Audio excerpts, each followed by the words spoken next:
Assalamualaikum warahmatullahi wabarakatuh. Berjumpa lagi dengan saya, Heri Suroto, peserta dari training virtual koordinator Indonesia VCT Batch 5104.8 Jawa Timur. Pada kesempatan kali ini akan menyampaikan tentang sebuah materi kaitannya dengan mata pelajaran seni budaya di SMA, yaitu tentang unsur pembentuk seni rupa. Unsur-unsur estetik rupa sebagai dasar pengembangan kreativitas dalam berkarya seni. Ada dua materi saja pada pertemuan kali ini, yaitu tentang garis dan bidang, yang ini merupakan dasar untuk membentuk karya seni rupa yang paling sederhana. Yang pertama tentang garis. Ada garis itu bermacam-macam bentuknya. Ketika dalam kehidupan sehari-hari kita pasti akan bisa menemukan berbagai macam garis.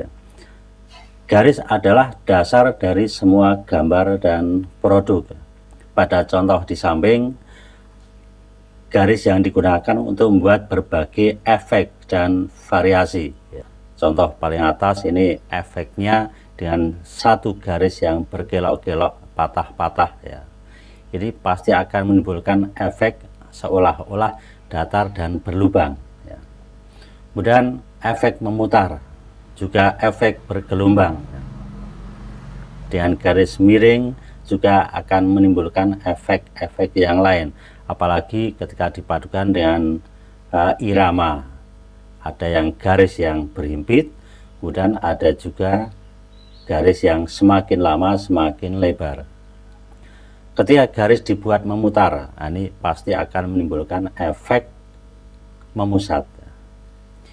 Di samping garis yang sudah sebutkan tadi, kita juga boleh untuk berkarya dengan garis yang bebas atau garis tidak beraturan. Saudara sekalian, selain dari bentuk-bentuk tadi, tentu saja masih banyak garis ya, dimana garis bisa juga ketika disusun dengan cara tertentu akan menunjukkan suatu gerakan. Pada contoh di bawah ini ya, bawah dengan garis yang lurus tapi disusun dengan susunan yang dengan cara bergelombang, maka akan menimbulkan gerakan. Apalagi bentuk itu semakin panjang, maka seolah-olah ada irama tertentu ya. Yang kedua adalah bidang. Ketika satu garis kemudian ada titik potong ya, antara garis itu, maka akan membentuk sebuah bidang. Sedangkan garis itu sendiri bisa digunakan pada A, contoh A, digunakan untuk menggambari atau menghias sebuah kotak. Nah, ini contoh garis dipakai untuk menghias sebuah kotak ya. Pada contoh B, sebenarnya ini bentuknya juga garis, tapi dibuat dengan pola tertentu, irama tertentu, sehingga bisa dipakai untuk membuat gambar kerangka atau wireframe. Sedangkan pada contoh C, garis-garis ketika bertemu akan bentuk bidang, maka contoh C ini adalah bidang-bidang. Ada contoh gambar daun sederhana, kemudian gambar ranjau dari laba-laba atau rumah laba-laba, gambar buah apel, jambu, kemudian ada hewan burung. Nah, ini penggambarannya masih dengan cara yang sangat sederhana, karena memang unsur dasar yang paling tidak harus ada dalam karya seni ada garis, ada bidang. Nah, sedangkan bidang itu sendiri atau shape itu bisa berupa bidang yang bebas, bisa juga yang beraturan atau bersifat geometrik. Pada contoh shape atau geometrik ini ada bujur sangkar yang pasti punya ukuran panjang dan lebar.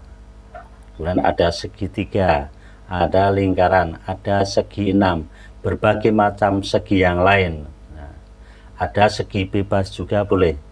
Maka bentuk-bentuk itu termasuk wujud dari dua dimensi atau biasa disebut sebagai dwimatra yang hanya memiliki sisi panjang dan lebar. Nah, saudara sekalian, itu yang dipakai sebagai dasar dalam membentuk karya seni ya.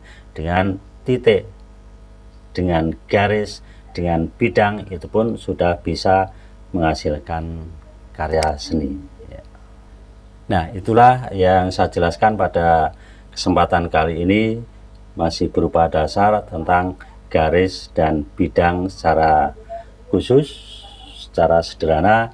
Mudah-mudahan bermanfaat. Kita bisa bertemu lagi pada kesempatan yang lain.